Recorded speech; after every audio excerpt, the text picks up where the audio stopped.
হাজরিনে কেরাম, আল্লামা ফুলতলি সাহেব কিবলার মধ্যে নেক আমল কতটুকু ছিল?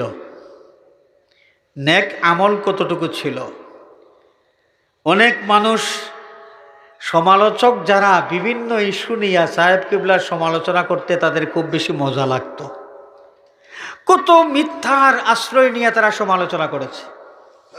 কিছু সমালোচক সমালোচনা করেছে আল্লামা ফুলতলি সাহেব কিবলা তার কিতাবের কোনো ইলিম টিলিম ছিল না, তিনি একজন কারি সাহেব আর একজন পীর সাহেব। হযরত সাহেব কিবলা নাকি নিজের দস্তখতটা ঠিকমতো শুদ্ধ করে দস্তখত দিতে পারতেন না। চিৎকার করে বলেন নাউজুবিল্লাহ। এর চাইতে বড় মিথ্যাবাদী আর কে হইতে পারে? নিজের দস্তখত না জেনে তিনি রামপুর, মাতলাউল উলুম রামপুর, তৎকালীন যুগে এই গোটা ভারত উপমহাদেশের মধ্যে হাদিস শাস্ত্রের উচ্চশিক্ষার অন্যতম একটা প্রতিষ্ঠান ছিল। শুধু ভারত উপমহাদেশের নয়, বরং ভারত উপমহাদেশের বাহিরের অনেক ছাত্ররা এই মাদ্রাসায় হাজির হয়ে তারা হাদিস শরীফের দর্শ নিতেন এবং সনদ নিতেন।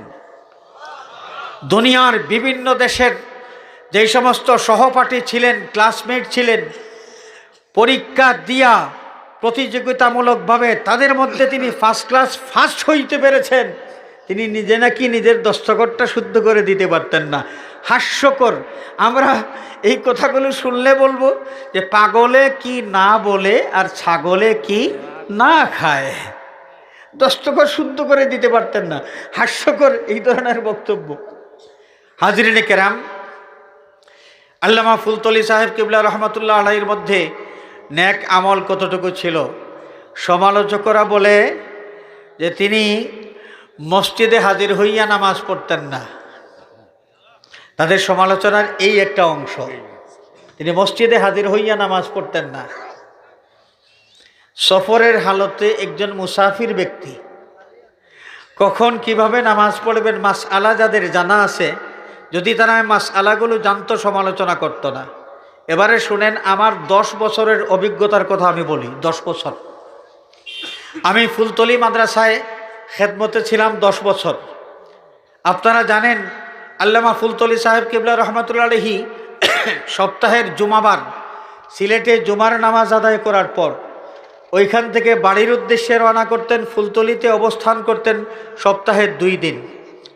জুমাবারে এখান থেকে গেলেন, শনিবার এবং রবিবার 2 দিন ফুলতলি সাহেব বাড়িতে অবস্থান করতেন এবং সোমবার সকালবেলা তিনি সাহেব বাড়ির থেকে সফরের উদ্দেশ্যে রওনা করতেন।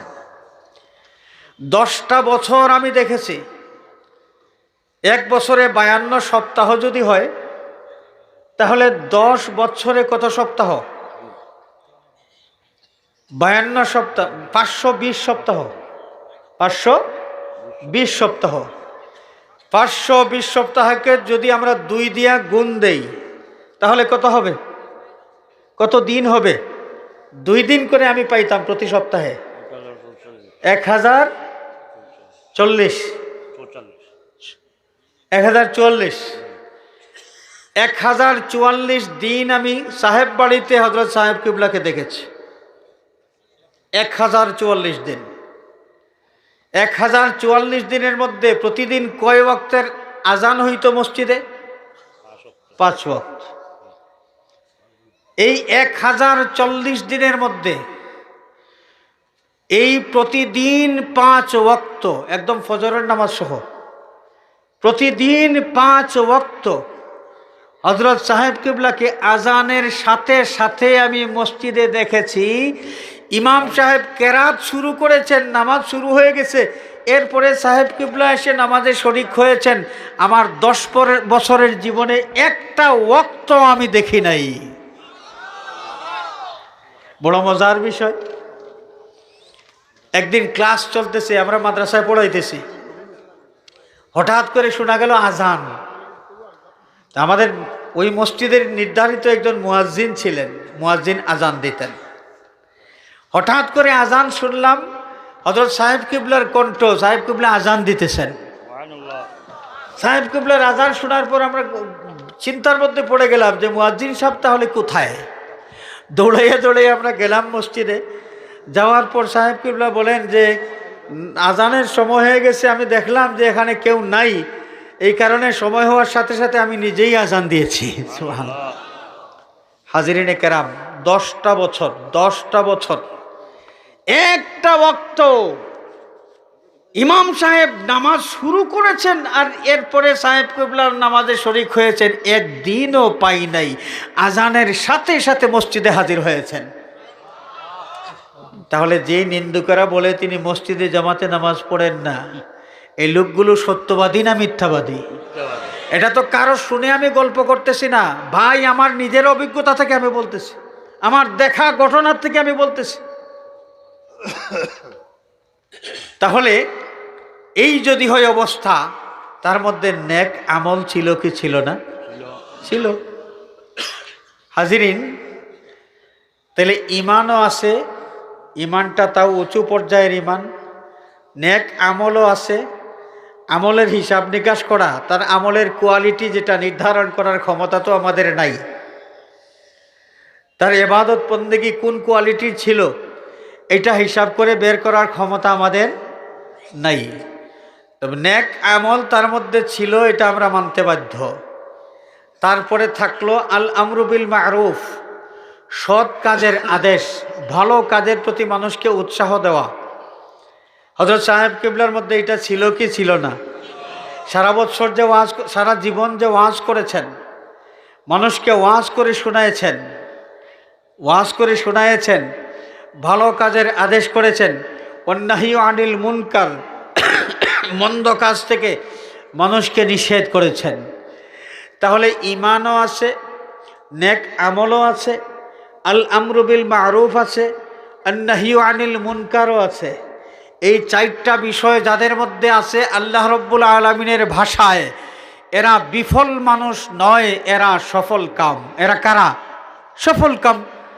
তাহলে কামিয়াব, তু জাহানের কামিয়াব একজন ব্যক্তিত্ব ছিলেন আল্লামা ফুলতলি সাহেব কিবলা রহমাতুল্লাহি আলাইহি। চিৎকার করে বলি সুবহানাল্লাহ।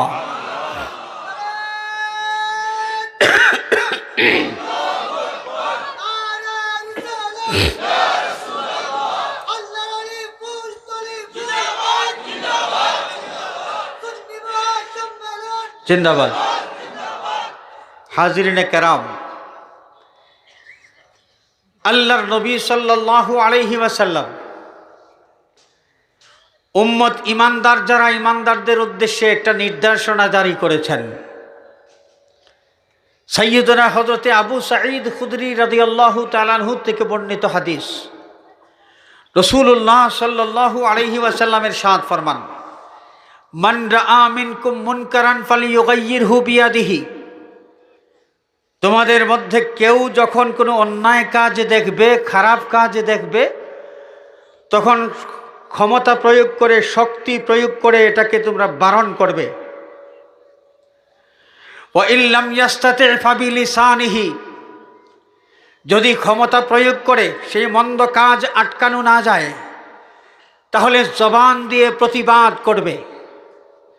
ওয়া ইল্লাম ইয়াস্তাতি, আর যদি তারও সামর্থ্য না থাকে, তাহলে ফাবি কালবিহি, অন্তর দিয়ে ঘৃণা করার মাধ্যমে প্রতিবাদ করবে। ওয়াজালিকা আদআফুল ঈমান, আর এটা হচ্ছে মন্দ কাজ দেখার পর অন্তর দিয়ে ঘৃণা করার মাধ্যমে প্রতিবাদ করা, আন্তরিকভাবে প্রতিবাদ করা, এটা হচ্ছে ঈমানের নিম্ন পর্যায়ের একটা কাজ।